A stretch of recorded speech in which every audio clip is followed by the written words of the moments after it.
By quill and charm, my royal rumor mongers. Welcome back to Long Live the Queen, where we spill the tea on history's fiercest power players, with shade sharper than a Toledo blade. I'm your girl, serving Queen's Court gossip, the segment hotter than a red-hot poker fresh from the forge. Tonight, we're chasing Isabella and Constance of Castile, the exiled sister princesses who swapped their war-torn throne for England's glittery court, and brought a tidal wave of drama with them. From betrayals to power marriages, whispers of cursed blood, prison plots, and forbidden flings, these sisters are giving Gossip Girl the shade of vengeance, castanets, and crowns. Two princesses playing for keeps? Oh, you bet. Grab your crown, 'cause the tea's molten and I've got the scoop. Isabella and Constance of Castile, the hottest exiles to hit the medieval scene, fleeing Spain in 1369, like they're dodging paparazzi after a royal scandal.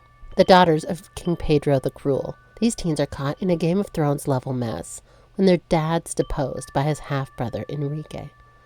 Pedro's rep? Shady AF. Think Kanye level chaos, with executions, mistresses, and a knack for making enemies. His daughters, barely 15 and 17, are whisked to Gascony by English allies, landing in the orbit of Edward III's court. Exiled princesses with royal blood and vendetta. It's giving pilot episode, and the court's already buzzing. The English court can't stop whispering about the Castilian curse. Pedro's brutal legacy, beheadings, betrayals, you name it, has the nobles side-eyeing his daughters like they're carrying bad juju.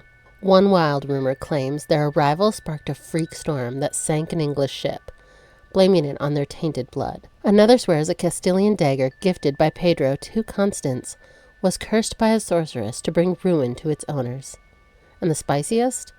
In 1370, a tavern tale hints the sisters brought a secret pact from Spain, vowing to avenge their father by sabotaging Enrique's allies in England.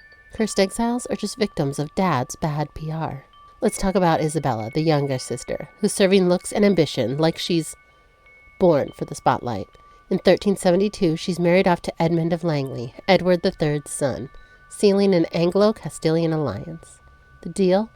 Edmund gets a shot at her claim to Castile's throne, and Isabella gets a duke's title and a fancy London pad. But shade alert, the courtiers are whispering she's too wild for prim England.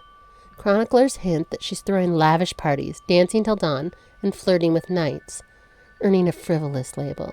Some say she drained Edmund's coffers on Spanish wine and silk veils, leaving him begging his brothers for loans. The juiciest gossip? A secret lover. In 1375, a rumor swears that Isabella was sneaking off with Sir Thomas Felton, a dashing knight in Edward's retinue, during Edmund's diplomatic trips. Supposedly, they were spotted whispering in a Westminster garden. Another tale hints she gifted him with a velvet glove embroidered with a Castilian rose, sparking a duel when Edmund's squire snuffed it out. And the wildest? Some whispered Isabella used her Castilian charm to enchant Felton, slipping a love potion into his ale at a feast. True fling or just haters throwing shade? Now Constance, the elder sister, is poised, pious, and packing a bigger claim to the throne. In 1371, she begs the ultimate catch, John of Gaunt, who's fresh off losing his first wife, Blanche of Lancaster, R.I.P.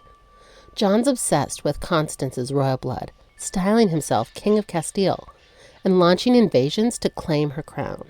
But here's the tea. Courtiers swear Constance is just a pawn in this power grab. She's sidelined by John's side piece, Catherine Swynford, who's basically running his household and raising his children. By 1380s, Constance is fading from the scene, her Castilian fire dimmed by English rain. The gossip gets darker. Some whisper Constance's piety masks a vengeful streak.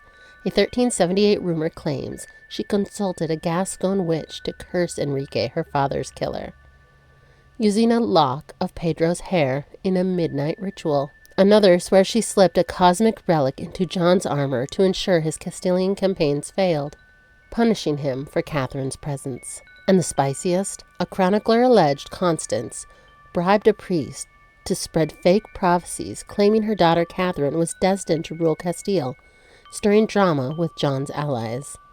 Tragic queen or vengeful mastermind? Isabella's sudden death in 1392 at just 37 screams cliffhanger. The official line?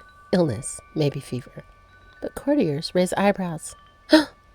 Whispers hint at poison, tied to her rumored flirtations or political enemies. One tale swears a French spy, local to Enrique, slipped hemlock into her wine to kill her Castilian claim.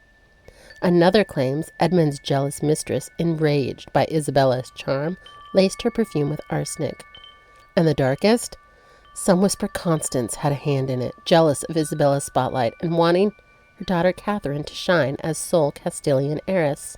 No proof, but the sisterly shade is thick. Constance's own death in 1394 isn't squeaky clean either. A rumor swears she was poisoned too, by a Castilian exile who blamed her for selling out Pedro's legacy by letting Catherine marry Enrique's heir.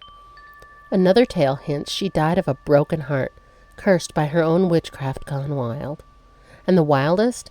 A 1395 monk claimed Constance faked her death, fleeing to a Spanish convent to plot a comeback, with a decoy buried in her place. Murder? Curse?